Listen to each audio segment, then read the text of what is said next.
إن الحمد لله نحمده ونستعينه ونستغفره ونعوذ بالله من شرور أنفسنا ومن سيئات أعمالنا من يهده الله فلا مضل له ومن يضلل فلا هادي له وأشهد أن لا إله إلا الله وحده لا شريك له وأشهد أن محمدا عبده ورسوله يا أيها الذين آمنوا اتقوا الله حق تقاته ولا تموتن إلا وأنتم مسلمون يا أيها الناس اتقوا ربكم الذي خلقكم من نفس واحدة وخلق منها زوجها وبث منهما رجالا كثيرا ونساء واتقوا الله الذي تساءلون به والأرحام إن الله كان عليكم رقيبا يا أيها الذين آمنوا اتقوا الله وقولوا قولا سديدا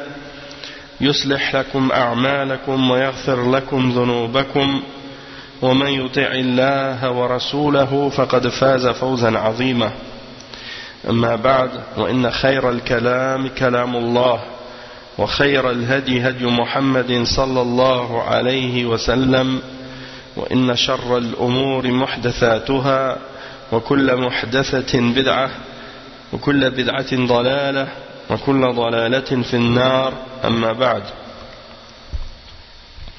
Naam, donc on commence le cours numéro 2 maintenant dans l'explication du livre Bulugh al-Maram, le chapitre du jeûne avec les explications de Cheikh Salih al-Fawzan. Et on est donc arrivé au hadith dans le livre de Bulugh al-Maram, c'est le hadith 651.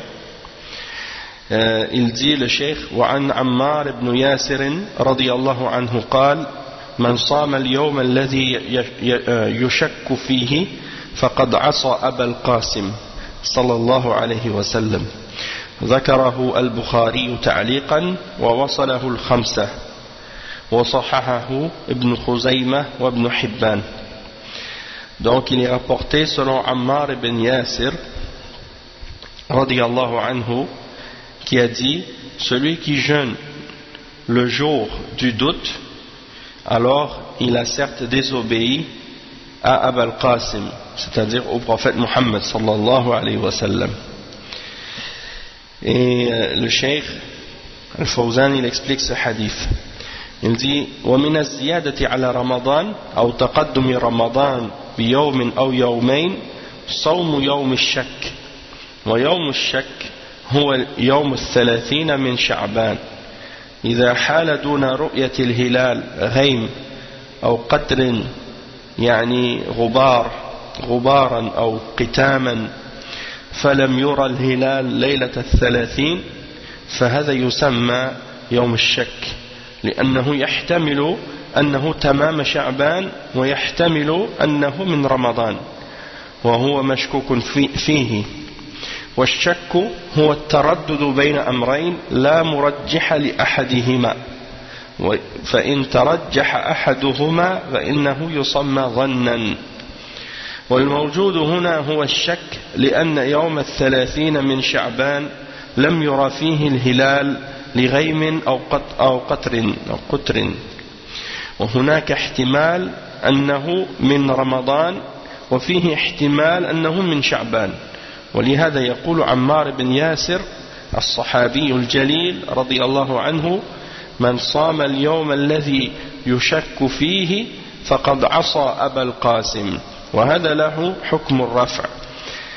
Donc Cheikh Al-Fawzan il explique ici que le fait de rajouter, dans les exemples qui ont rapport au fait de rajouter au mois du Ramadan, comme on a mentionné dans les hadiths précédents, le fait de jeûner un jour ou deux avant le Ramadan, que ça c'était interdit, excepté pour quelqu'un qui a l'habitude de jeûner, ou bien que c'est des jours qui coïncident avec un jour de jeûne qu'il a l'habitude de jeûner, ou bien que c'est un jeûne que la personne reprend parce qu'il a manqué, barakallahu fik, ou bien parce que c'est un jour dans lequel il avait fait un vœu.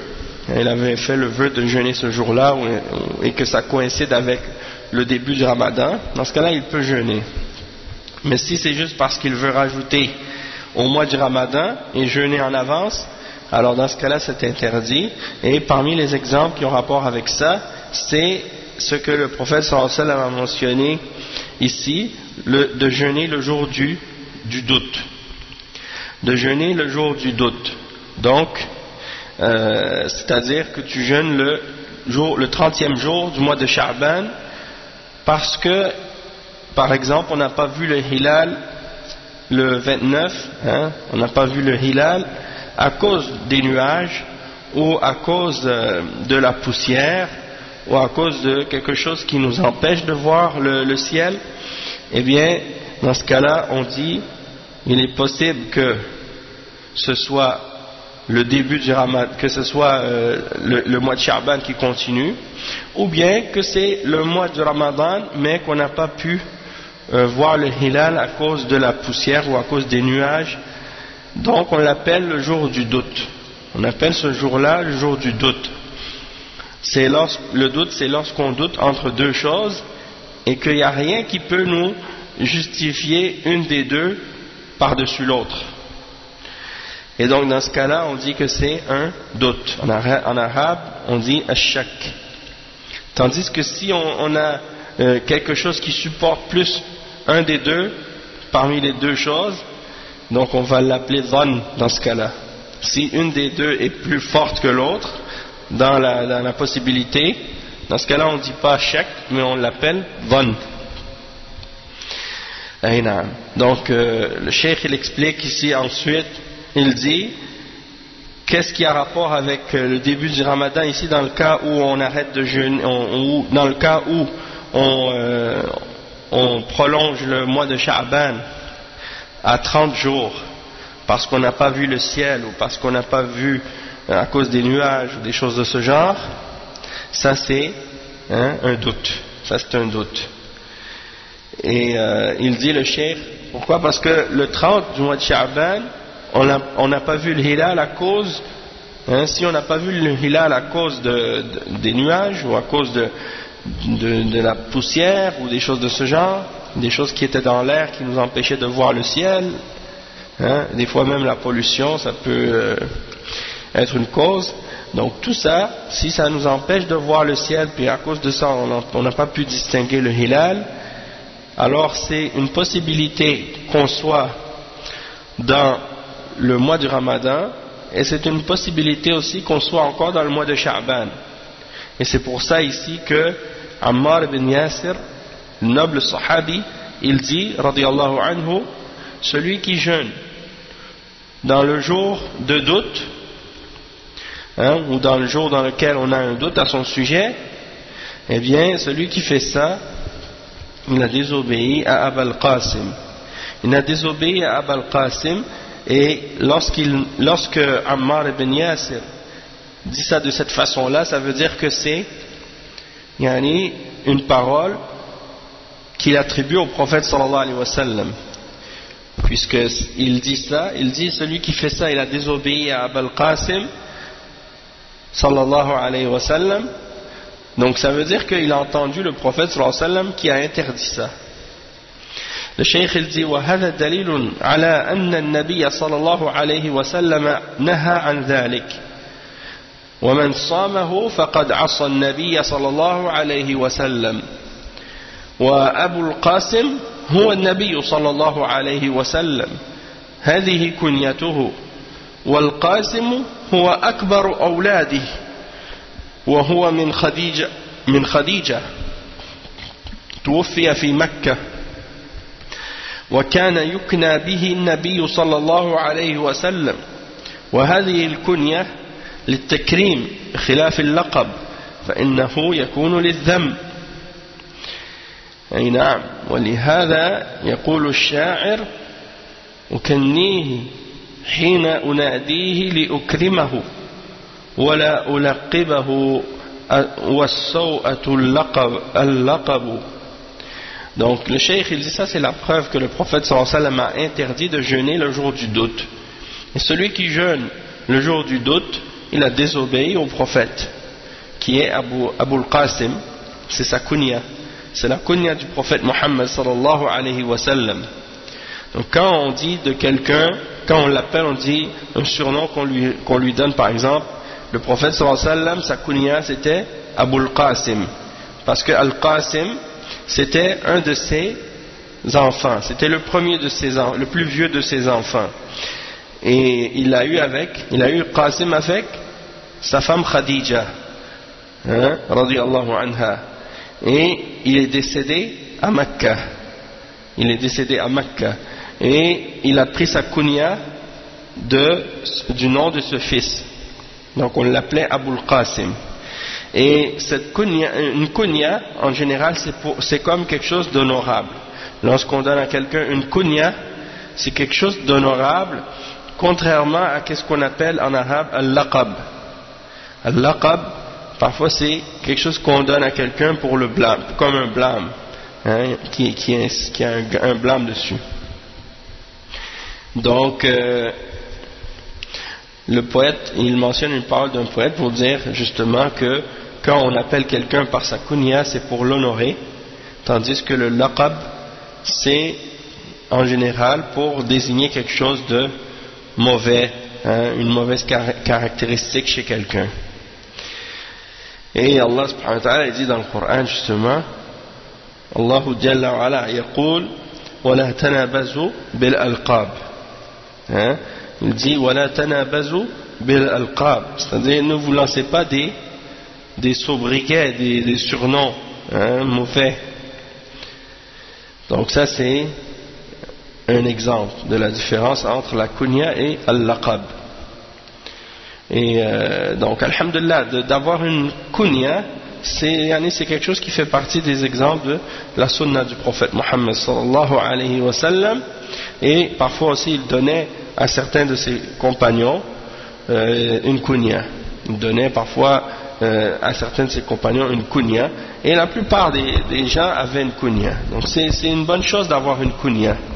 Et même si aujourd'hui on voit que beaucoup de ceux qui utilisent les al-kuna, le pluriel de kunya c'est kuna, la plupart de ceux qui les utilisent aujourd'hui, on entend ça souvent chez les takfiriyin et les khawarij et les djihadiyya, les djihadiyin, qui s'appellent par une kunya au point même qu'on ignore leur vrai nom.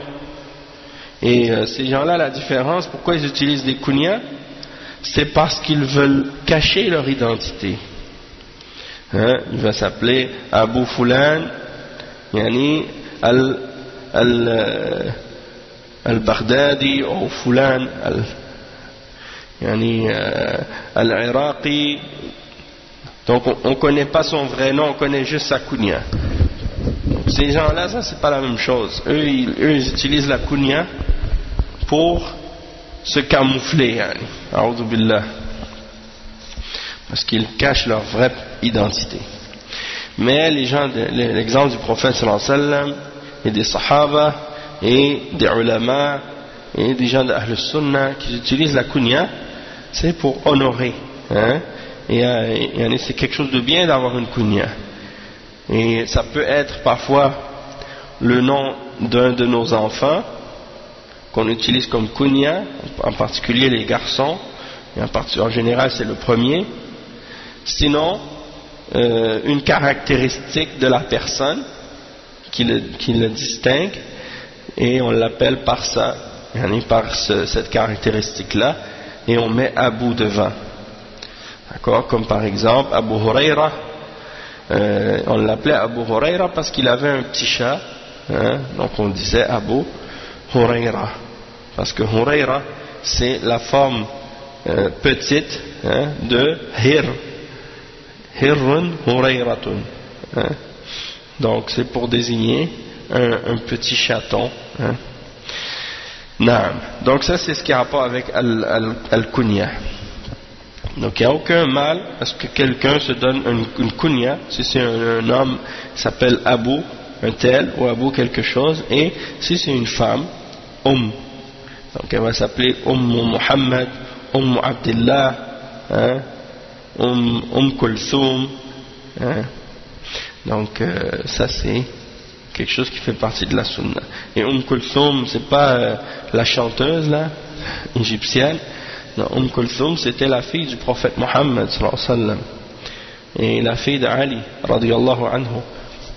Et parmi les femmes pieuses, parmi les sahabiyat, pas les fasiqat, les femmes qui font des péchés publiquement et qui chantent, ou qui sont des vedettes ou des artistes, hein. Eux ils ne portent pas ce nom-là avec mérite. Allah al-Musta'an. Bon, ensuite qu'est-ce qu'il explique le cheikh? Il dit فَالْكُنْيَةُ هَذِهِ لِلتَّكْرِيمِ يقول أبو القاسم أبو عبد الله أبو محمد هذا من باب التكريم وكان يكنى صلى الله عليه وسلم بأبي القاسم.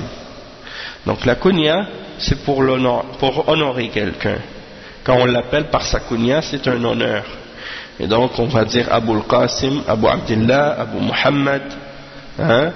Ça veut dire père de Qasim, le père de Abdullah, le père de Muhammad, hein? Ça c'est pour honorer.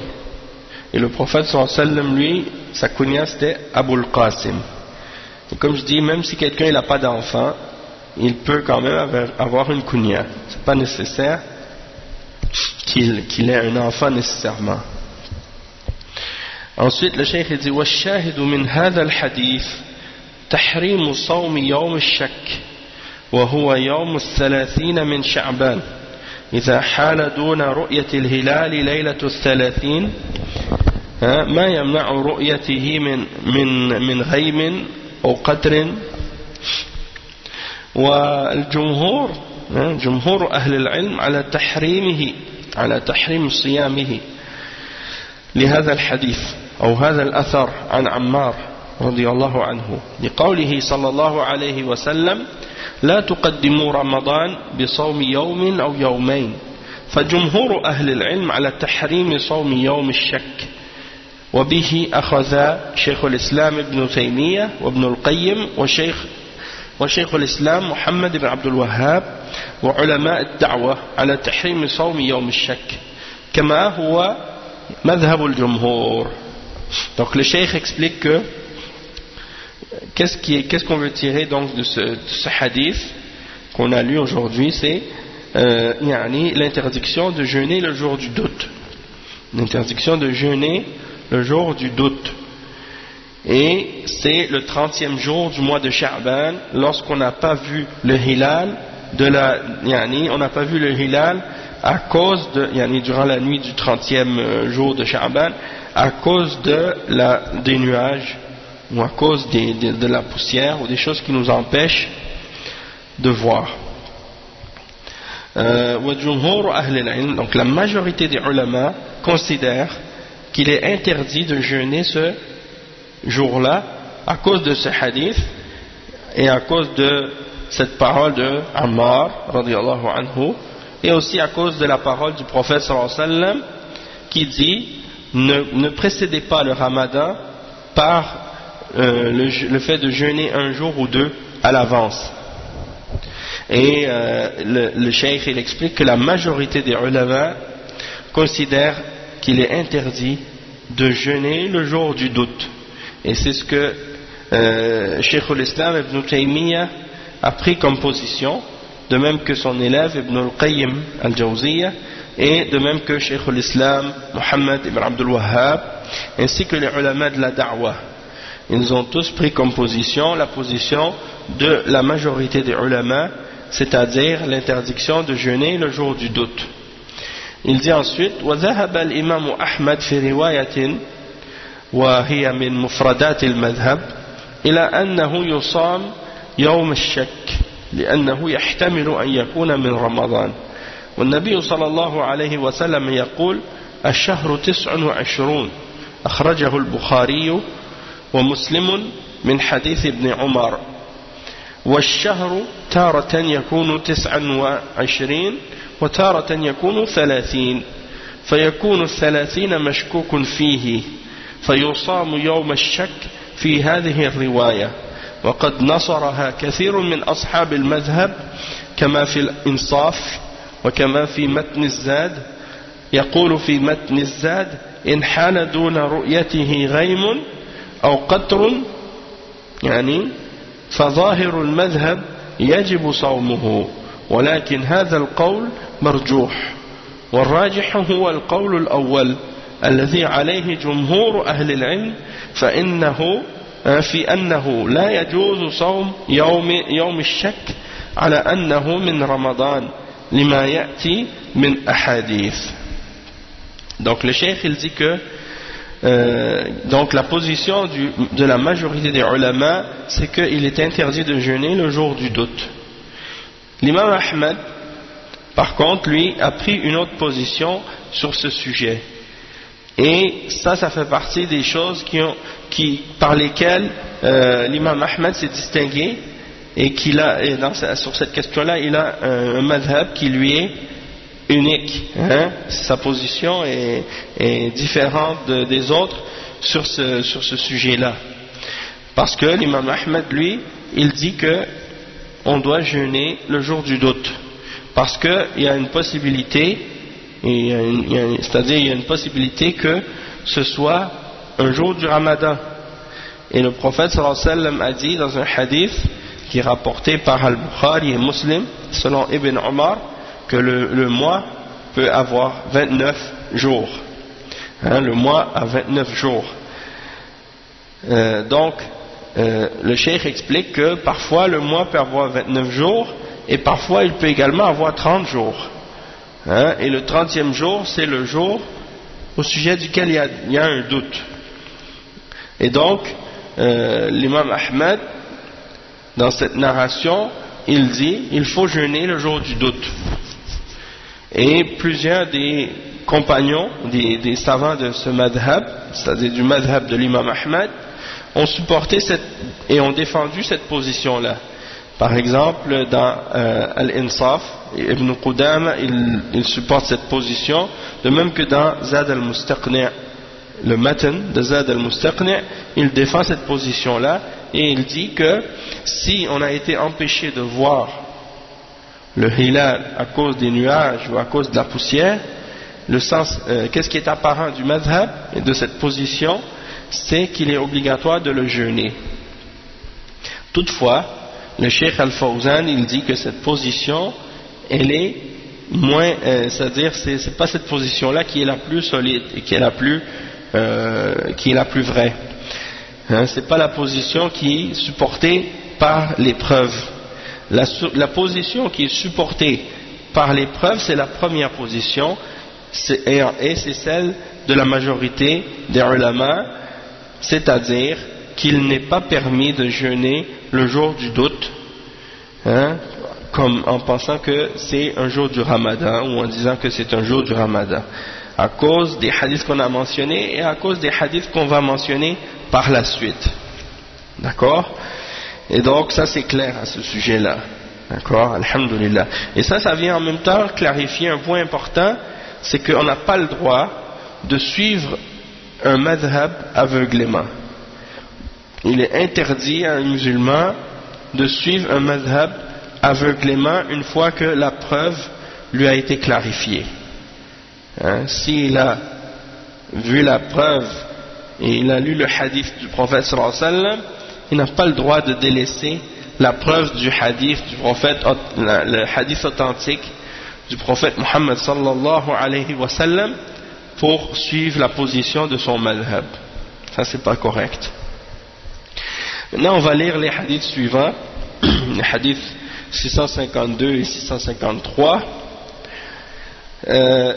Cheikh il dit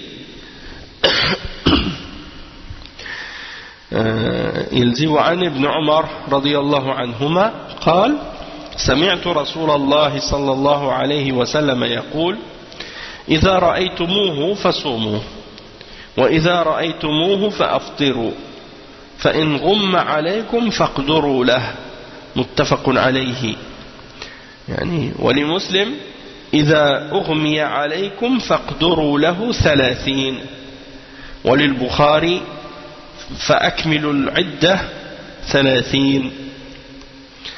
وله في حديث أبي هريرة فأكملوا عدة شعبان 30. Donc le cheikh il explique ici, hein, il mentionne deux hadiths.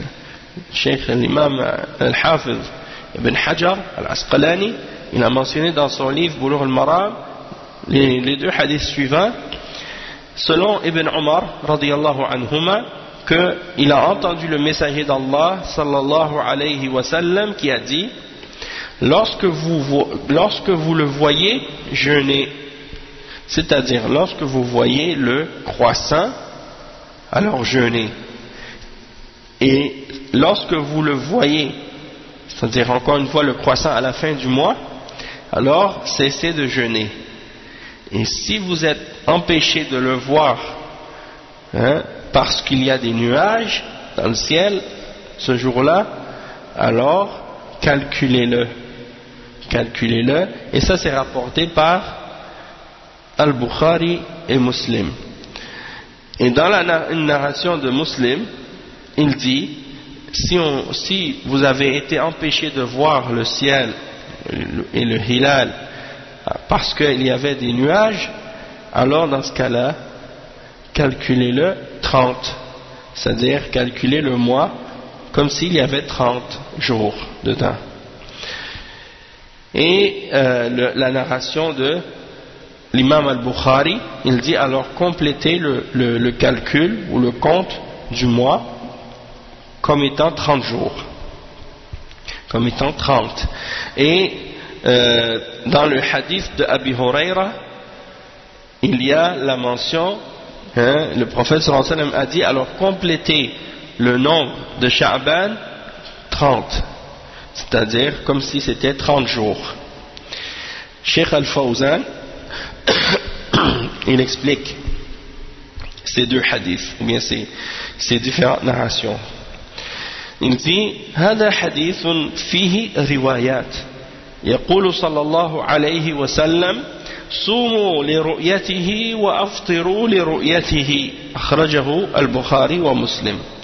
فعلق صلى الله عليه وسلم الصوم برؤية الهلال، وعلق الإفطار برؤية الهلال، ثم قال صلى الله عليه وسلم: فإن غم عليكم فاقدروا له، يعني وغمي يعني حال دون رؤية الهلال غيم أو ما يغطيه من الغيم فاقدروا له.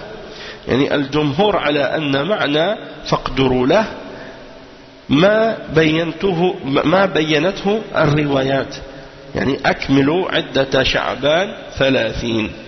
فاقدروا له يعني فاقدروا أي احسبوا له التمام، وهو 30 يوما، لأن الأصل بقاء شعبان حتى يرى الهلال، فإن لم يرى فالأصل بقاء الشهر. Donc on va traduire cette partie, puis on va traduire le reste ensuite.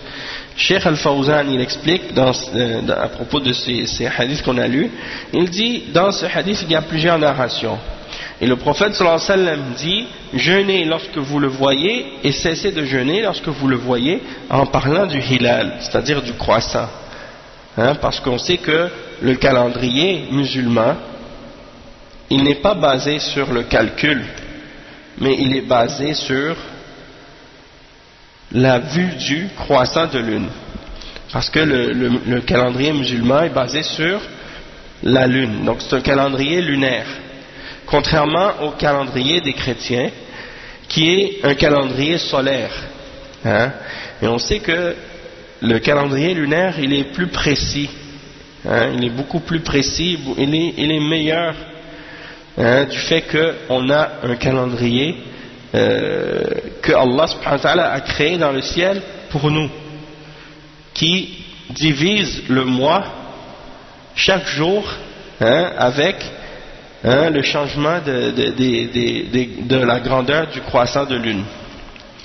Donc le mois il commence avec la naissance du nouveau croissant, et quand le mois est au milieu du mois, quand on est au milieu du mois, c'est-à-dire le 15 du mois, ça veut dire que c'est la pleine lune, donc la lune est complètement pleine, puis il diminue le croissant jusqu'à ce qu'il disparaisse complètement après 29 ou 30 jours.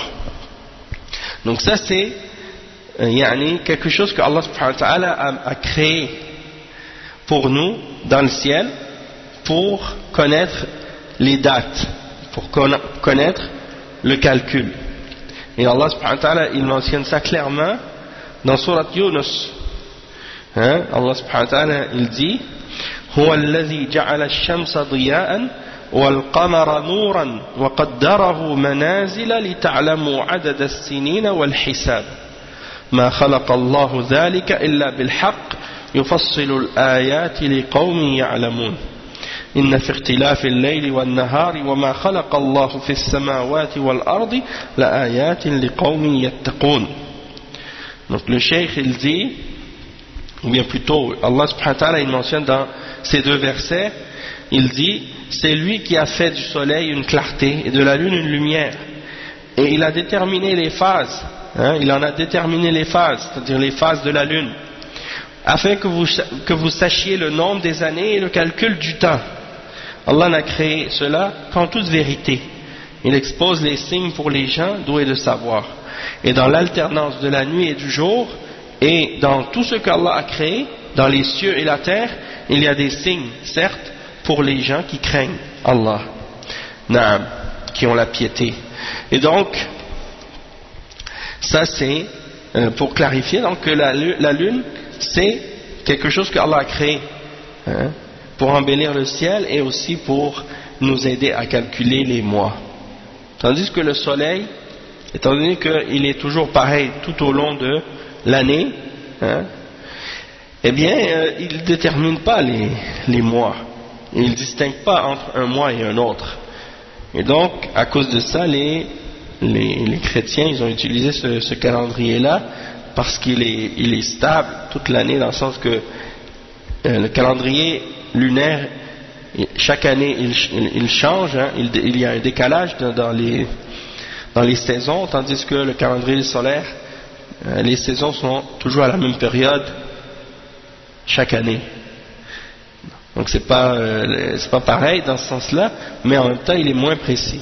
C'est pour ça qu'il y a des années bissextiles, et des fois il y a des années avec 365 jours, des fois 366, à cause du mois de février. Donc, et il y a d'autres choses aussi, il y a beaucoup de choses aussi qui fait que il y a des défaillances dans ce calendrier-là, mais en même temps, Allah subhanahu wa ta'ala il a créé ce calendrier lunaire pour nous, dans le ciel. On n'a pas besoin de se forcer ou de trouver des moyens compliqués pour faire les calculs en question. Tout est là, prêt pour nous. Et donc c'est pour ça que on est béni de pouvoir justement avoir cette sunna de suivre le calendrier lunaire au lieu du calendrier solaire. Et le cheikh il dit que dans les narrations, فعلق صلى الله عليه وسلم الصوم برؤية الهلال وعلق الإفطار برؤية الهلال.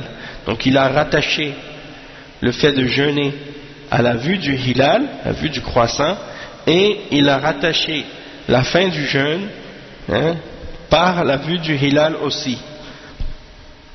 ثم قال صلى الله عليه وسلم فإن غم عليكم فاقدروا له. C'est-à-dire que si vous avez été empêché de voir le croissant de la lune à cause des nuages ou à cause de quelque chose qui était dans le ciel, comme quoi que ce soit, peu importe, les nuages ou de la poussière ou du sable ou des choses comme ça, alors dans ce cas-là, calculez le mois comme étant de 30 jours. Donc quand vous ne pouvez pas le voir à cause de ça, calculez le nombre de jours comme étant 30 jours. C'est ça ce que la majorité des ulama ont compris dans la signification de l'expression du prophète sallallahu alayhi wa sallam quand il a dit faqduru lah. Faqduru lah. Quand on regarde les autres narrations, on comprend que ça signifie compléter le nombre des jours de Sha'ban comme étant de 30 jours. Faqduru. c'est-à-dire calculer le nombre complet de jours du mois de Sha'ban comme étant de 30.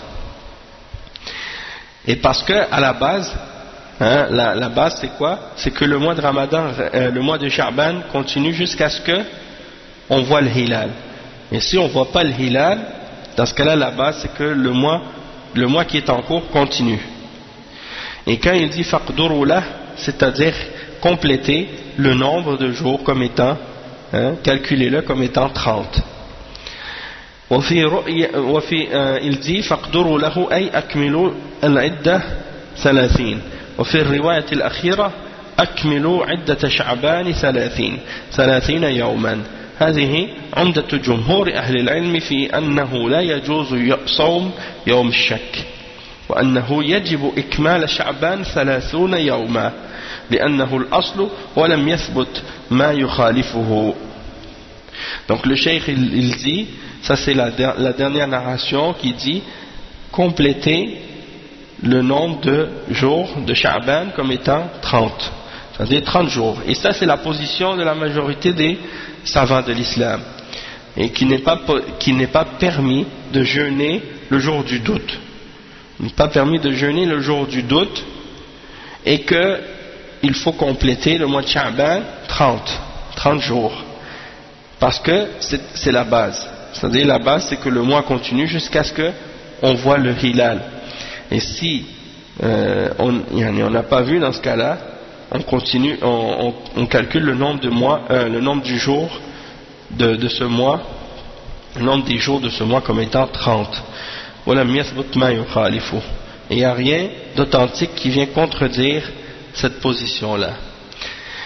نعم. Ensuite le cheikh dit وهذا دليل على قول الجمهور إنه لا يجوز صوم يوم الشك إذا غمي الهلال أو غم الهلال يعني حال دون رؤيته غيم أو قطر تتعذر معه الرؤيا وكذلك من باب أولى إذا لم يكن هناك غيم ولا قطر أنه يكمل الشهر 30 يوما لأن الأصل بقاء الشهر ولا يكون الشهر 29 إلا برؤية الهلال. Donc le cheikh il dit que la preuve, ça c'est la preuve de la position de la majorité des ulama, qu'il n'est pas permis de jeûner le jour du doute lorsque on a été empêché de voir le hilal à cause des nuages ou à cause de la poussière qui nous a empêché de voir. Et il dit encore plus si, même s'il n'y avait pas de nuages ou de poussière et que le ciel était clair durant cette nuit-là, la nuit du 29, et qu'on n'a rien vu, on n'a pas vu de la nuit du 28 plutôt, on n'a pas vu de hilal, on n'a pas vu de croissant, et le ciel était clair, eh bien encore plus dans ce cas-là qu'on doit compléter le mois. On doit compléter le mois parce que la règle c'est que le mois continue jusqu'à ce qu'on voit le hilal. Et le mois ne va pas être 29 jours, excepté si on a vu le hilal. Sinon c'est 30. Si on n'a pas vu le hilal, donc le mois il reste de 30 jours. Ensuite les hadiths suivants, hadith 654 et 655. عن ابن عمر رضي الله عنهما قال تراءى الناس الهلال فأخبرت رسول الله صلى الله عليه وسلم أني رأيته فصام وأمر الناس بصيامه رواه أبو داود وصححه ابن حبان والحاكم. نعم. وعن ابن عباس رضي الله عنهما أن أعرابيا جاء إلى النبي صلى الله عليه وسلم فقال إني رأيت الهلال فقال أتشهد أن لا إله إلا الله قال نعم قال أتشهد أن محمدا رسول الله قال نعم قال فأذن في الناس يا بلال أن يصوموا غدا رواه الخمسة وصححه ابن خزيمة وابن حبان ورجح النسائي إرساله. Donc le cheikh il explique, donc on va traduire en premier les deux hadiths en question. Le premier hadith, hadith 654, et donc en même temps je vous mentionne que selon la narration, selon l'édition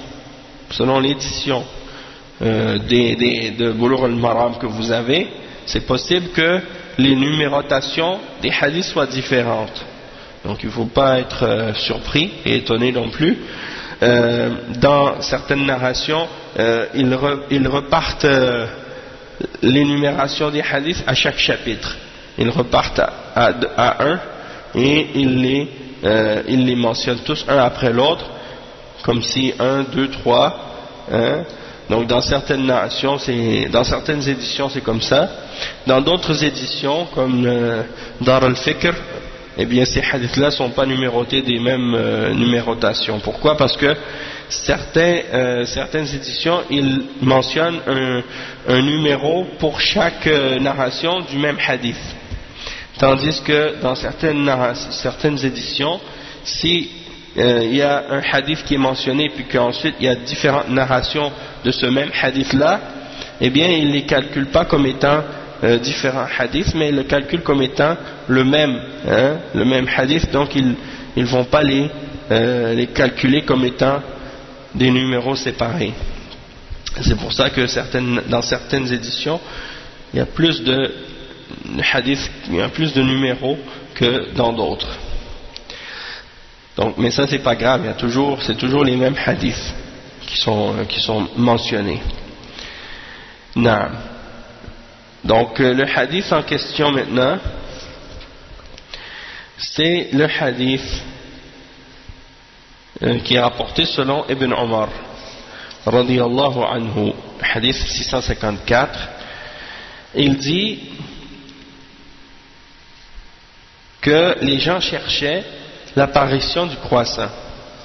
Les gens avaient l'habitude de chercher, quand ils arrivaient à la fin du mois de Sha'ban, ils avaient l'habitude de chercher le hilal dans le ciel. Et il dit, j'ai annoncé au prophète sallallahu alayhi wa sallam que je l'ai vu. Alors il a ordonné aux gens de jeûner, il a ordonné de jeûner,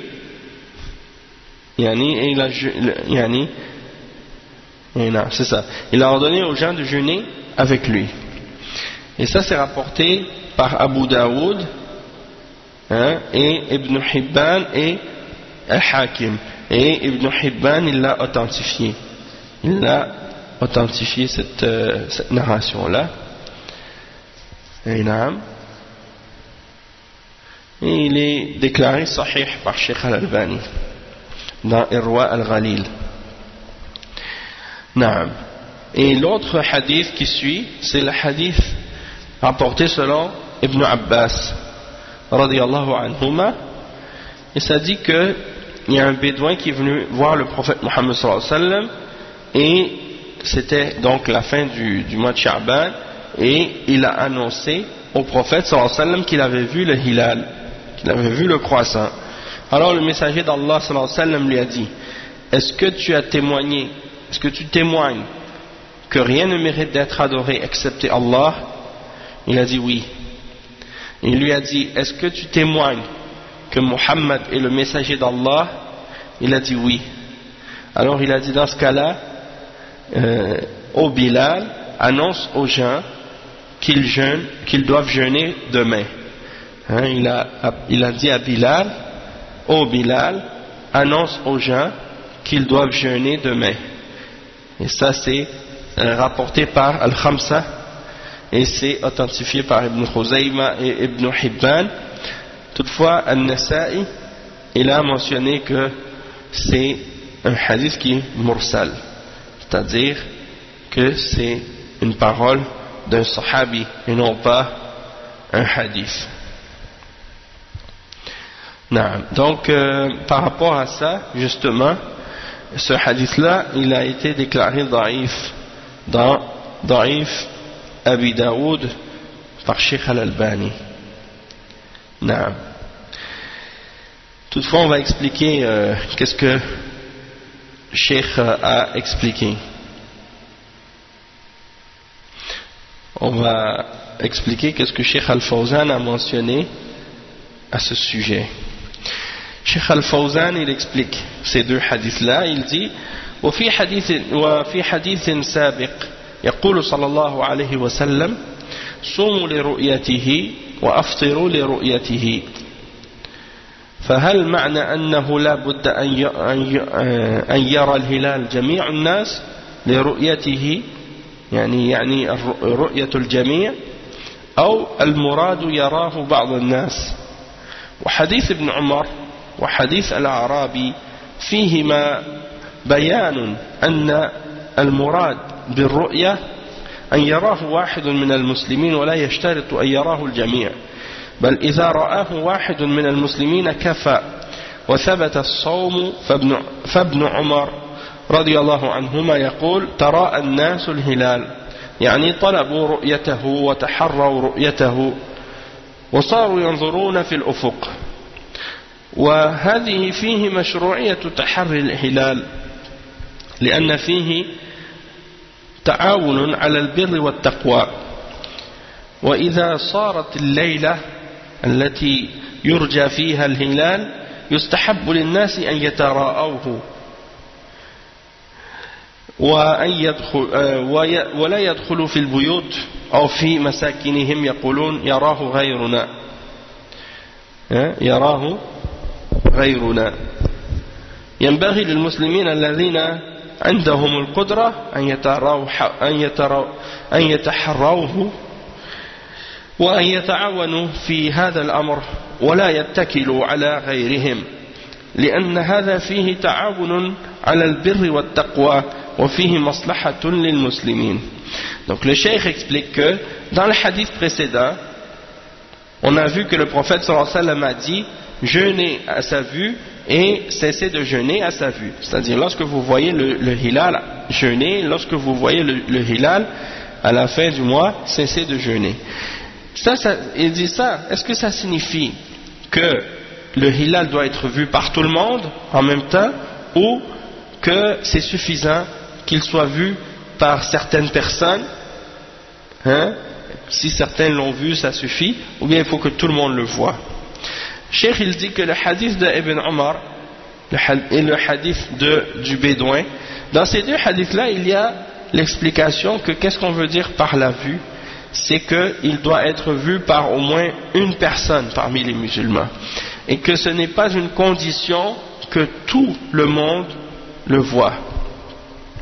Il dit s'il y a une seule personne parmi les musulmans qui voit le hilal, c'est suffisant et on peut établir que on doit jeûner si un seul musulman a témoigné qu'il l'a vu. Et Ibn Omar radiyallahu anhuma, il dit les gens cherchaient le hilal et le cheikh il dit que ça veut dire qu'ils cherchaient à le voir, à voir le hilal, à voir le croissant, et ils faisaient comme une recherche dans le ciel, ils regardaient pour le voir. Et le cheikh il dit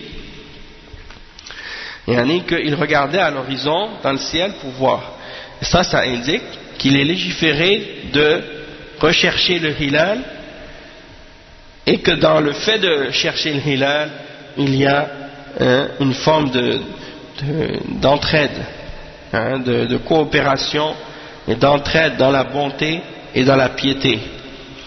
Donc si c'est la nuit dans laquelle on espère voir le hilal, c'est-à-dire on est dans cette nuit-là, eh bien c'est une bonne chose, c'est recommandé que les gens sortent dehors et regardent dans le ciel pour essayer de voir le hilal.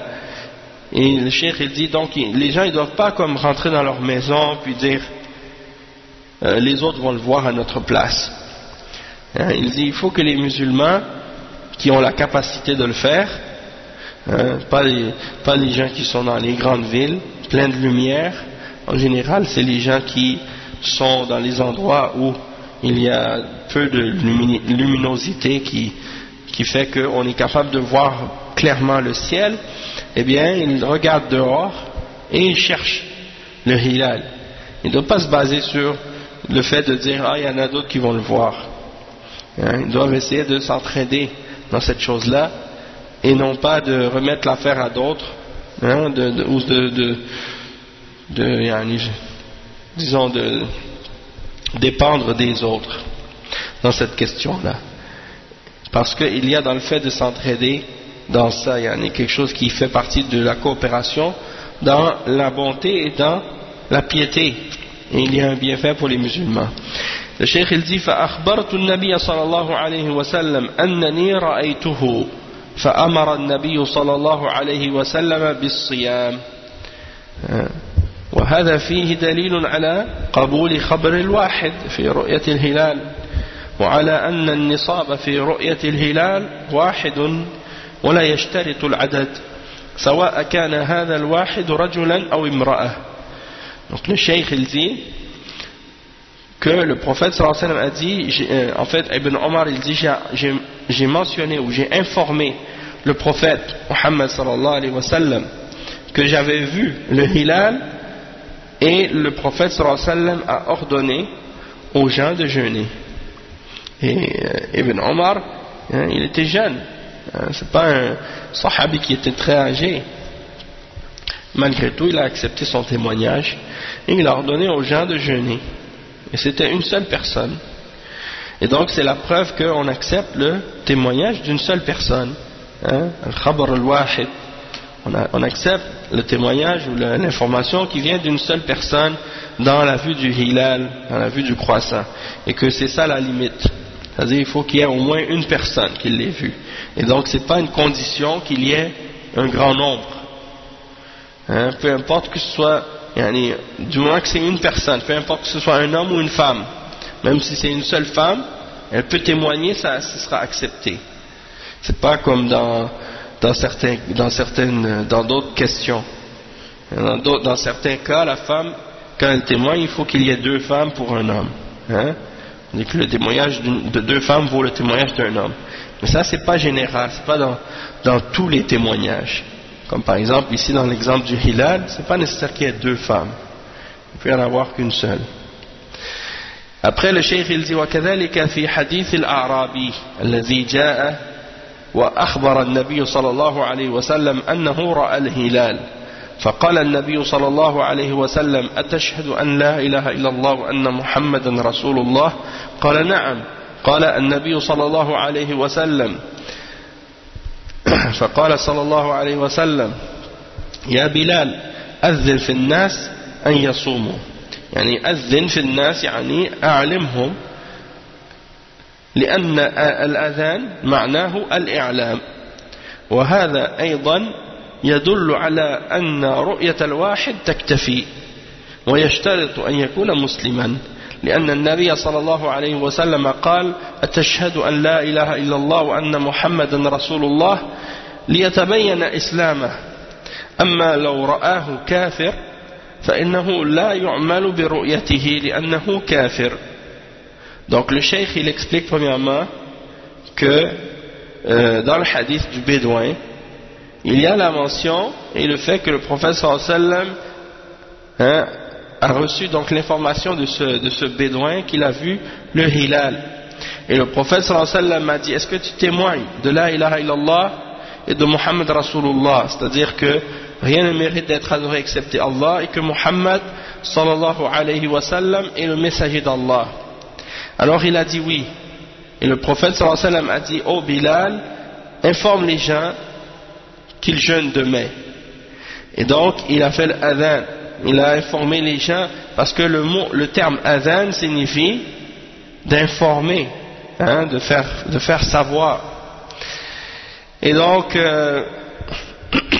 ça indique également une chose, c'est qu'il est suffisant qu'il y ait une personne qui l'ait vu pour établir que le mois de Ramadan commence.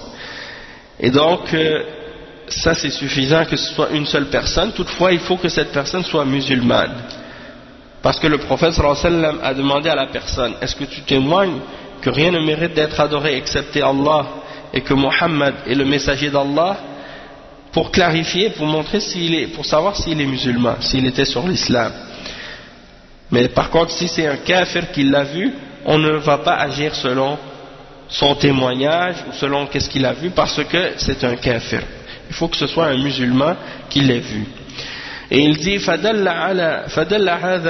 فدل هذا الحديث على أن دخول شهر رمضان يثبت برؤية رجل واحد أو شخص واحد من المسلمين ولو كان امرأة ودل على أنه يشترط فيه الإسلام ودل على أن الإسلام يثبت بالنطق بالشهادتين فمن نطق بالشهادتين صار مسلما حتى يتبين منه ما يقتضي أو حتى يتبين منه ما يقتضي ردته فإن تبين منه ما يقتضي ردته حكم بردته أما إذا لم يتبين منه ما يقتضي الردة فالأصل في المسلم العدالة فيبقى خبره فيقبل خبره.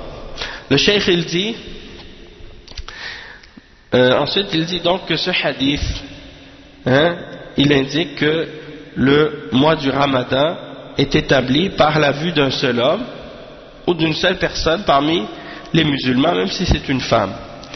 Et ça indique également qu'il faut que la personne soit musulmane et que l'islam d'une personne est établi par le fait qu'il prononce les deux témoignages, c'est-à-dire Ashhadu an la ilaha illallah, je témoigne que rien ne mérite d'être adoré excepté Allah, wa ashhadu anna Muhammadan Rasulullah, et je témoigne que Muhammad est le messager d'Allah. Donc celui qui prononce ces deux témoignages, alors il devient musulman, jusqu'à ce qu'il dise ou qu'il fasse quelque chose qui indique son apostasie. Dans ce cas-là, si on a montré ou clarifié que la personne a fait quelque chose et que ça implique qu'il a apostasié l'islam, dans ce cas-là, on va juger qu'il a apostasié. Mais du moment que ça, c'est une chose qui n'a pas été clarifiée, eh bien, dans ce cas-là, à la base, on dit que c'est un musulman. Et à la base, le musulman, il est considéré comme un témoin honnête et juste, et donc on doit accepter son témoignage.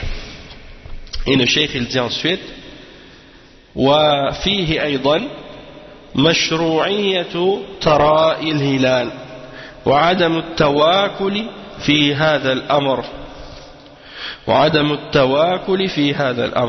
donc il y a également dans ça le fait qu'il est légiféré de chercher à voir le hilal ensemble et de ne pas essayer de dépendre des autres et d'être paresseux dans cette question-là pour dire c'est les autres qui vont le voir, moi ça me dérange pas. Et il dit وفيه إعلان رؤية الهلال وأن إمام المسلمين إذا ثبت عنده الرؤية فإنه يعلن هذا للمسلمين لقوله صلى الله عليه وسلم يا بلال أذن في الناس أي أعلمهم فيعلن الخبر بواسطة من يصوت بالناس أو بواسطة وسائل الإعلام الموجودة الآن بواسطة الإذاعة أو بواسطة التليفونات أو بواسطة التلغرام السلكي أو اللاسلكي أو بضرب المدافع أيضا.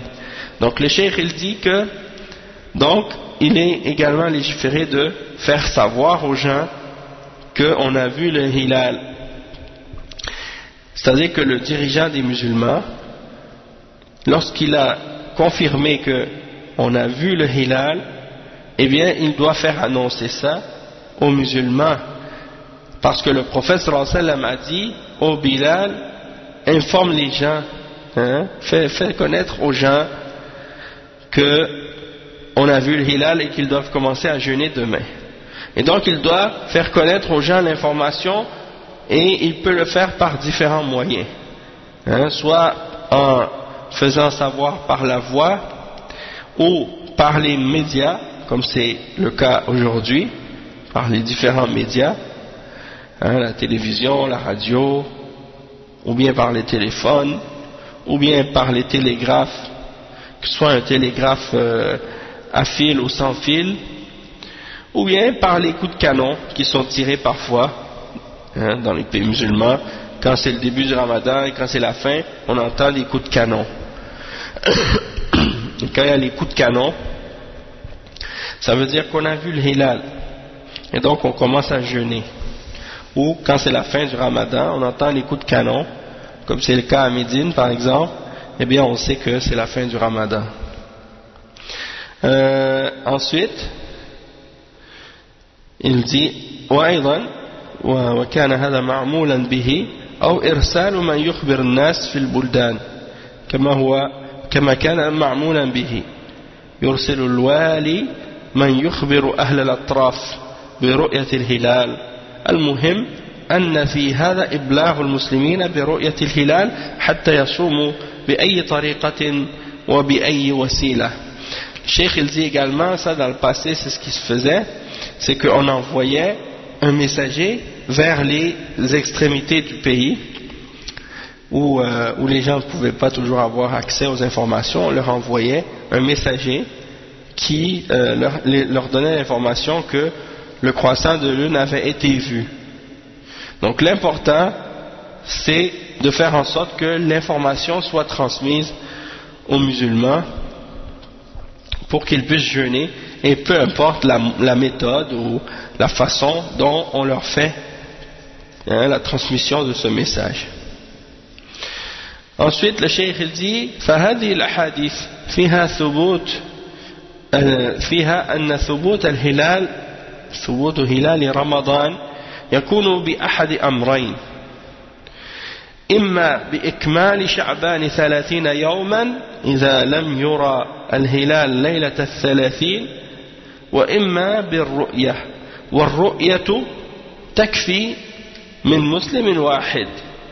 Donc le cheikh il dit que dans ces hadiths là qu'on a lus, on a l'explication que on peut confirmer le hilal du Ramadan par deux choses, soit par le fait d'avoir complété le mois de Sha'ban 30 jours, lorsque on n'a pas vu le hilal la nuit du 30e jour, ou bien par la vue, c'est-à-dire dans ce cas-là c'est suffisant qu'un seul musulman ait vu le hilal pour qu'on puisse commencer à jeûner. Il dit ensuite وأما ما ينادي به اليوم بعض الجهال أو المتعالمين المتنطعين من العمل بالحساب الفلكي فهذا إحداث شيء في دين الله لم يشرعه الله عز وجل. الله جل وعلا شرع لنا الصيام بأحد أمرين، إما رؤية الهلال وإما إكمال شعبان، ولا يصير هناك شيء ثالث. وكان الحساب والتنجيم ومعرفة منازل القمر موجودا في عهد النبي صلى الله عليه وسلم، وكان أقوى مما هو الآن.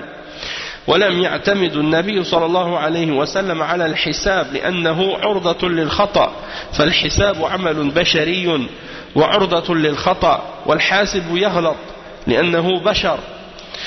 وأيضا الحساب أمر خفي لا يعلمه كثير من الناس، والدين يسر ولله الحمد، فالشارع علق الصيام بأمور واضحة ويعرفها العام والمتعلم وليس يعرفها، وكل يعرفها ولا تحتاج إلى كلفة. ورؤية الهلال أو إكمال عدة شعبان 30 يوما هذا يعرفه كل أحد، خلاف الحساب لا يعرفه كل أحد، وأيضا هو عرضة للغلط والخطأ والتسرع بالأمور. فهؤلاء الذين يظهرون على الناس كل سنة بالتشكيك في رؤية الهلال والمخالف قول الفلكيين أن الهلال لا يمكن أن يرى هذه الليلة أو كذا، كل هذا من الجهل ومن القول على الله بلا علم، والواجب أن يردع هؤلاء وأن يمنعوا من هذا التلاعب. Donc le cheikh il dit en ce qui a trait à ce que certaines personnes aujourd'hui appellent les musulmans à faire, parmi les ignorants, parmi les gens qui prétendent à la science, parmi les gens qui cherchent les difficultés. Ils veulent essayer de dire aux musulmans qu'ils doivent se baser sur le calcul, sur le calcul des astres et des choses de ce genre. Ils disent ça, c'est quelque chose qui a été inventé dans la religion d'Allah et que Allah subhanahu wa ta'ala n'a pas légiféré. Allah subhanahu wa ta'ala ne l'a pas légiféré. Parce que Allah subhanahu wa ta'ala, qu'est-ce qu'il nous a légiféré de faire? C'est de jeûner par par rapport à une des deux choses qu'il nous a mentionnées dans la charia. Soit la vue du hilal, ou soit de compléter le mois de Sha'ban 30 jours. Et il n'y a pas d'autre méthode, il n'y a pas une troisième méthode. C'est seulement ces deux méthodes-là. Soit qu'on jeûne parce qu'on a vu le hilal, ou soit parce qu'on a complété le mois de Sha'ban 30 jours. Et c'est ça les deux méthodes qu'on a, et c'est les deux seules méthodes. En ce qui concerne le fait de se baser sur les calculs, et sur l'astronomie ou des trucs de ce genre, et de connaître les différentes phases de la lune ou des choses de ce genre, tout ça, ça existait à l'époque du prophète sallallahu alayhi wa sallam, et même qu'à cette époque-là, c'était même plus fort qu'aujourd'hui. Mais malgré ça, le prophète sallallahu alayhi wa sallam ne s'est pas basé sur le calcul, parce que c'est quelque chose qui est susceptible d'être fait avec des erreurs. Et le calcul, c'est un travail humain, un effort humain. Et donc, il peut y avoir des erreurs dans ce calcul-là, parce que c'est des calculs très compliqués. Et la personne qui fait ce genre de calcul, elle peut se tromper. En plus, c'est un être humain. Et également, le calcul est une chose qui est... la plupart des gens, ils ne connaissent pas. Ils ne savent pas comment faire ces calculs. C'est des calculs compliqués. Donc la plupart des gens ignorent comment faire le calcul de la naissance du croissant ou des trucs de ce genre. Donc la religion d'Allah, elle est facile, alhamdulillah, et Allah subhanahu wa ta'ala l'a rendue facile. Et donc Allah subhanahu wa ta'ala a relié le jeûne à des choses claires que tout le monde peut connaître et comprendre, que ce soit des gens du commun, parmi le commun des musulmans, ou des gens éduqués qui ont étudié, qui connaissent les calculs et les choses de ce genre. Tout le monde sont égaux dans la façon dont on peut reconnaître et trouver le début du mois du Ramadan. Et ça ne nécessite aucune difficulté et aucune charge pour les musulmans, parce que c'est basé soit sur le fait de voir le croissant, ou par le fait de calculer 30 jours du mois de Sha'ban. Et ça, tout le monde est capable de le faire, contrairement au calcul, parce que ça, personne, c'est pas la majorité des hommes qui peuvent le faire, c'est seulement quelques individus très limités qui savent comment faire ces calculs-là. Et c'est très compliqué, et en plus, quelqu'un peut faire beaucoup d'erreurs dedans.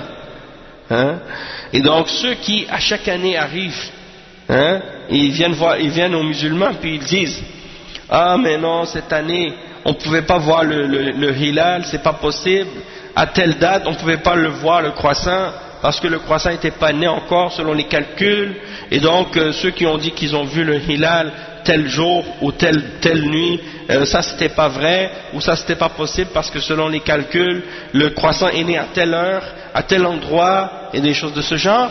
Le cheikh il dit, ceux qui font ce genre qui essaient de mettre des doutes chez les gens par rapport à ces questions-là, sur le fait de se baser sur la vue du hilal, et qui contredisent la sunna de voir le hilal en se basant sur la parole des calculateurs ou des mathématiciens, ou bien de ceux les astronomes qui se basent sur ces calculs, pour essayer de mettre en doute la parole de ceux qui ont vu le hilal. Il dit ça c'est uniquement de l'ignorance, et c'est de parler à propos d'Allah sans science, et il est obligatoire de punir ces personnes-là et de les empêcher de jouer avec la religion des gens de cette façon. Et il dit: وَهَذَا أَمْرٌ يَجِبُ الْعِنَايَةُ بِهِ وَعَدَمُ فَتْحِ المجال لكل متلاعب أن يشكك الناس في أمور عباداتهم أمور العبادات ولله الحمد متعلقة بأمور واضحة. الصلوات مواقيتها واضحة. صلاة الصبح بعد بطلوع الفجر شيء واحد. صلاة الظهر بزوال الشمس وظهور الظل من جهة المشرق هذا شيء وواضح يعرفه كل أحد. وصلاة العصر إذا تساوى الظل والشاخص أي إذا تساوى ظل الشيء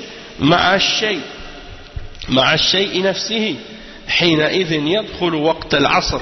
وصلاة المغرب بعد غروب الشمس. وصلاة العشاء بعد مغيب الشفق الأحمر. كل هذه الأمور واضحة. كذلك الصيام الصيام برؤية الهلال. الهلال أمر واضح. أو بإكمال شعبان 30 يوما. إذا لم يرى الهلال هذا يعني يسر من الله subhanahu wa ta'ala. وما جعل عليكم في الدين من حرج. Donc le cheikh il dit donc ça c'est quelque chose que les musulmans doivent faire et ils doivent donner de l'importance à ça et ne pas ouvrir la porte et de ne pas donner la chance à ceux qui veulent jouer ou mettre en doute les gens dans leur religion et dans les affaires de leur religion et dans les affaires de l'adoration d'Allah, parce que les adorations d'Allah par la grâce d'Allah sont reliées à des choses claires et apparentes et faciles. Donc les 5 prières par exemple, les 5 prières qu'on fait chaque jour, elles sont déterminées par des choses apparentes, claires et faciles, comme par exemple la prière du subh, de l'aube. Eh bien elle commence avec la naissance de l'aube. C'est une chose qui est apparente et claire. De même que la prière de Dhuhr, elle commence à partir du moment où le soleil dépasse le zénith et qu'on voit apparaître une ombre vers la direction de l'est. Donc ça c'est quand est-ce que la prière de Dhuhr commence? C'est après le zénith. Le zénith ça veut dire quoi? Ça veut dire quand le soleil est directement au-dessus de ta tête. Il est directement en haut de ta tête et quand tu regardes autour de toi, tu vois pas d'ombre. Tu vois pas d'ombre parce que le soleil est directement en haut de ta tête. Puis, une fois que le soleil dépasse le zénith, c'est là que tu vois commencer l'ombre à apparaître vers l'est. C'est à partir de ce moment-là que commence la prière de Dhuhr. Et ça c'est quelque chose de clair et d'apparent que tout le monde peut connaître. La salat de Asr, c'est lorsque l'ombre de quelqu'un est la même distance ou la même hauteur ou la même longueur que sa hauteur. Lorsque ton ombre est la même longueur que ta taille. C'est à partir de ce moment-là que commence la prière de Asr. Et la prière de Maghrib, c'est facile. C'est lorsque le soleil se couche. Et Salatul Isha, c'est facile aussi. C'est lorsque les rougeurs du ciel disparaissent. Lorsqu'il fait complètement noir dans le ciel. Et donc ça, c'est des choses qui sont claires et apparentes. Et de même que le jeûne. Le jeûne, il débute quand? Il débute quand on voit le croissant. Et le croissant, c'est quelque chose de clair. Et il dit, ou bien, si on ne le voit pas, eh bien on complète 30 jours, le mois de Sha'ban, si on n'a pas vu le hilal. Et ça aussi c'est facile. Et donc, Allah subhanahu wa ta'ala, il a rendu cette religion-là facile, et il n'a mis aucune difficulté pour vous dans la religion. Et ça c'est le verset 80, dans le verset 78, pardon, dans Surat Al-Hajj. Et le cheikh il dit يعقدون المؤتمرات والندوات الآن ليوحدون الأهلة ويقولون هذا سبب تشتت المسلمين واختلاف المسلمين. سبحان الله، المسلمون يصومون من عهد النبي صلى الله عليه وسلم إلى وقتنا هذا وما حصل إشكال إلا وقت أن جاء هؤلاء الأغراب. ثم إنه ما الذي يوحد المسلمين؟ هو رؤية الهلال،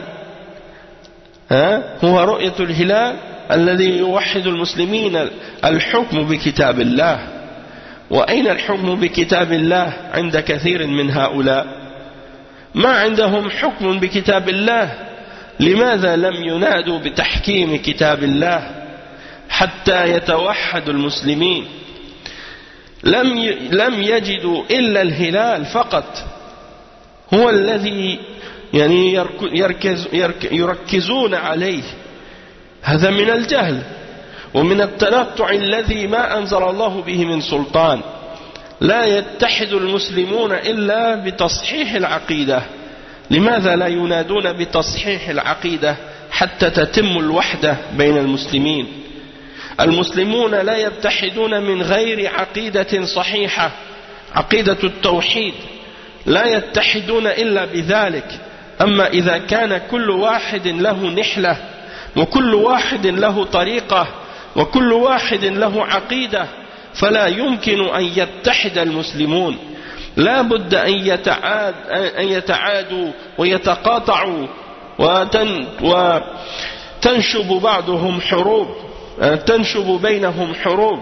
فلماذا لا ينادي هؤلاء بتصحيح العقيدة حتى يتحد المسلمون؟ لماذا لا ينادون بتحكيم كتاب الله ونبذ القوانين الطاغوتية حتى يتحد المسلمون؟ أما مسألة الصيام حتى لو صاموا جميعا لا يحصل اتحاد. Le cheikh ici mentionne un bon point, et un point qui est très très important et qui doit faire réfléchir chacun d'entre nous par rapport à la question du début du Ramadan. Chaque année, ils font des séminaires, ils font des séminaires, ils font des comment on appelle, un nadawat, ils font des comment on appelle, j'ai oublié le terme nadawat, c'est-à-dire ils font des tables, où on réunit plusieurs personnes pour parler, et ils disent, ils font ça maintenant pour soi-disant que les gens soient unis dans le croissant de la lune pour qu'ils jeûnent en même temps. Et ils disent que c'est ça qui est la cause de la division des musulmans, parce qu'on ne jeûne pas en même temps. Et le cheikh il dit, subhanallah, il dit les musulmans depuis l'époque du prophète Mohammed sallallahu alayhi wa sallam jusqu'aujourd'hui, ils ont toujours jeûné et ça n'a jamais causé ces problèmes. Jusqu'à notre époque, où sont venus ces gens bizarres. Donc il dit, puis ensuite, ils pensent que c'est à cause de la vue du hilal que les gens vont s'unir. Il dit, qu'est-ce qui va unir les musulmans? C'est le fait de juger selon le livre d'Allah. Et où est le jugement par le livre d'Allah chez plusieurs d'entre ces gens-là? Il dit, ils refusent de juger selon le livre d'Allah. Pourquoi ils n'appellent pas à juger dans la vie, dans la politique, dans l'économie, dans tous les aspects de la vie sociale, de juger selon le livre d'Allah? C'est ainsi que les musulmans vont pouvoir se réunir, de juger par le livre d'Allah dans tous les aspects de la vie, en commençant par la aqidah, en commençant par l'adoration, en commençant par, et en suivant par tous les autres aspects de la vie. C'est ça ce que le cheikh il veut dire. Il dit, c'est pourquoi ces musulmans-là, ils n'appellent pas à juger selon le livre d'Allah pour que les musulmans s'unissent. Ils n'ont rien trouvé d'autre que le croissant, seulement. Et ils se concentrent sur le croissant. Et ça fait partie de l'ignorance.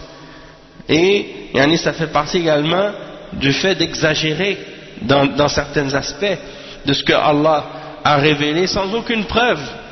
Parce que qu'est-ce qui va unir les musulmans? Il n'y a rien d'autre qui va unir les musulmans que le fait de corriger, premièrement, la aqidah.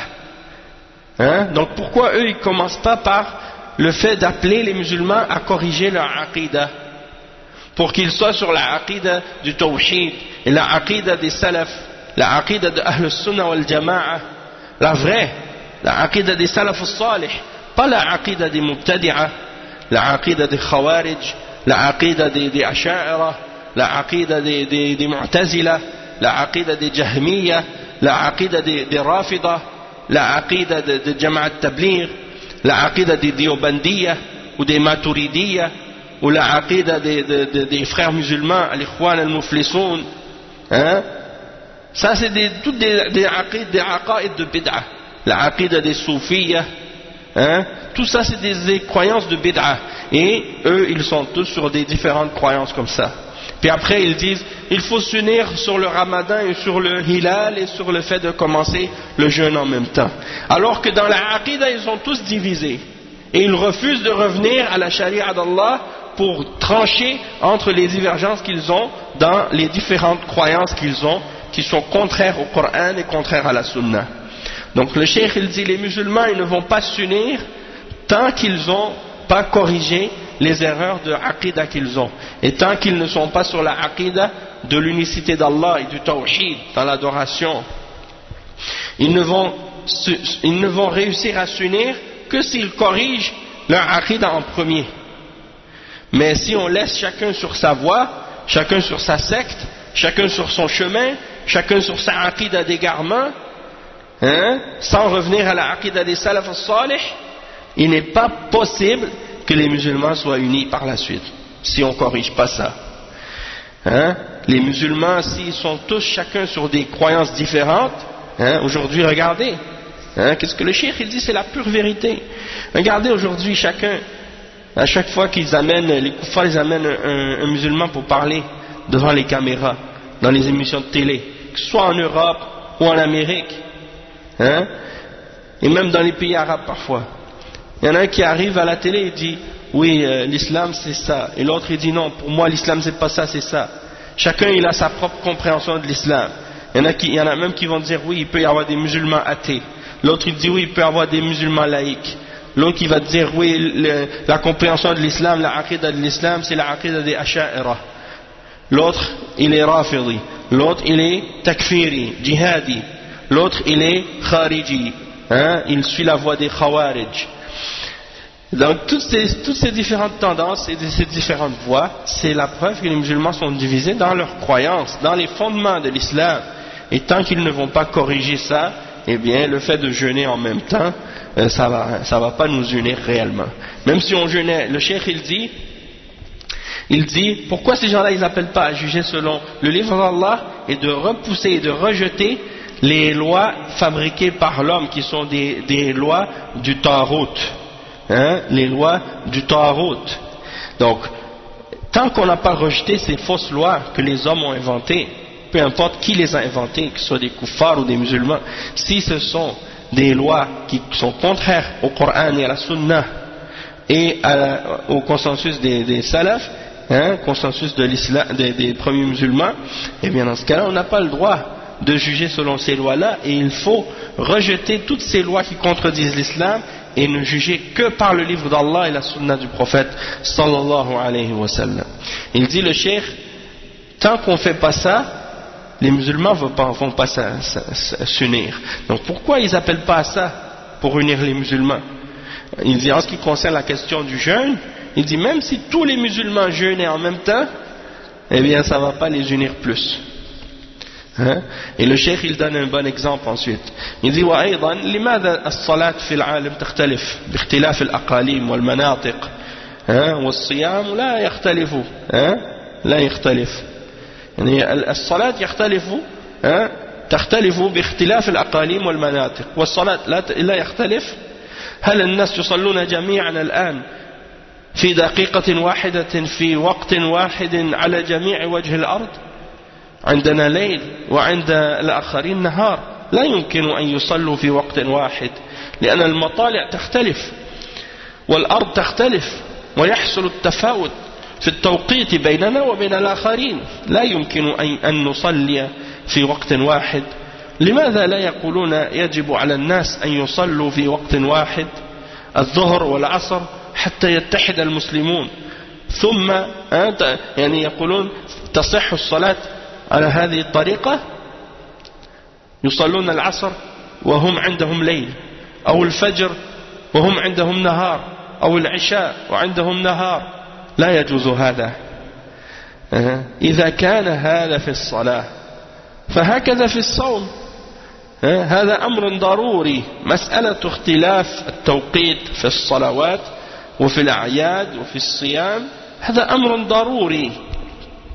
الله خلق الكون هكذا، يكون عند هؤلاء الليل وعند هؤلاء نهار وعند هؤلاء صلاة العصر وعند هؤلاء صلاة الظهر والحمد لله الله لم يكلف المسلمين حرجا بل بحسب موقعه وحسب توقيته الزمني ما كلف الله المسلمين بهذا الأمر فهؤلاء الذين يحاولون توحيد الرؤية والصيام والإفطار والقول بأنه لا ينضبط إلا بالعمل بالحساب كل هذا هراء وجهل في جهل وتكلف ما أنزل الله به من سلطان. Donc le cheikh il termine cette explication de ce point-là en disant que pourquoi ces gens-là ils disent pas par exemple qu'il faut que tout le monde prie en même temps les prières partout dans le monde, mais dans le jeûne on n'est pas obligé, dans le jeûne il ne faut pas qu'il y ait de différence. Il dit est-ce que vous voyez que les gens ils vont tous prier à la même minute partout sur la terre en même temps? Ici par exemple il dit ici c'est la nuit, là-bas c'est le jour. Donc c'est pas possible qu'ils prient tout en même temps, parce que ils sont dans différents endroits de la terre, et à ces endroits-là, ils sont pas à la même heure et aux mêmes périodes de la journée que nous. Donc ces différences-là qui se produisent entre nous et les autres, il n'est pas possible donc qu'on prie tous en même temps. Et donc il dit pourquoi par exemple on dirait qu'il faut que tout le monde prie en même temps. Si par exemple ici c'est le Dhuhr, alors on va dire tout le monde doit prier le Dhuhr sur la terre en même temps pour que les musulmans soient unis. Est-ce que la prière serait valable de cette façon-là? Le cheikh il dit eux ils prient l'Asr et en même temps ils sont en pleine nuit, ou bien ils vont prier le Fajr alors qu'ils sont dans la journée, ou bien l'Isha ils prient l'Isha puis c'est le jour chez eux. Non, ça c'est pas permis. Le cheikh dit ça c'est pas permis. Et donc si c'est ainsi pour la salat, eh bien c'est la même chose pour le jeûne. Il dit ça, ces divergences-là qui arrivent à cause des différences de temps sur la terre, eh bien ça c'est des choses nécessaires, c'est des choses que Allah subhanahu wa ta'ala a créées comme ça. Et donc c'est la même chose pour le temps, pour les différentes prières, ou pour les fêtes, ou pour le jeûne. C'est quelque chose qui arrive, c'est quelque chose qui est nécessaire. Et Allah a créé l'univers de cette façon. Et donc il a voulu que ici soit le jour et ailleurs soit la nuit, ou vice versa. Et donc chez eux c'est la salat asr, chez les autres c'est la salat al-dhuhr, et alhamdulillah Allah n'a pas mis de difficulté ou de gêne pour les musulmans dans ces questions là. Chacun prie selon le temps qu'il fait chez lui, là où il est, et la période dans laquelle il est, dans l'endroit où il vit. Allah n'a pas mis de difficulté pour les musulmans dans ces questions là. Et donc ceux-là qui veulent essayer d'unir tout le monde avec une vision du jeûne en se basant sur le calcul, et qui disent qu'on ne pourra jamais arriver à le faire sans utiliser les calculs, ils disent ça c'est n'importe quoi. Et ça c'est de l'ignorance, dans l'ignorance, et c'est d'essayer d'imposer quelque chose au sujet duquel il n'y a aucune preuve venant d'Allah subhanahu wa ta'ala. Donc on a terminé donc l'explication de ces deux derniers hadiths. On va s'arrêter ici incha'Allah pour l'instant, puis on continuera la suite de l'explication des hadiths suivants au prochain cours, après la prière de Asr ici. On prie l'Asr à 5h30, donc disons que ça c'est à peu près vers 11h30, c'est-à-dire 23h30 pour ceux qui sont en Europe. Donc on s'arrête tout de suite incha'Allah. Subhanakallahumma wa bihamdik, ashhadu an la ilaha illa anta, astaghfiruka wa atubu ilayk, wa sallallahu wa sallam ala nabiyyina Muhammad wa ala alihi wa sahbihi ajma'in. Wassalamu alaykum wa rahmatullahi wa barakatuh.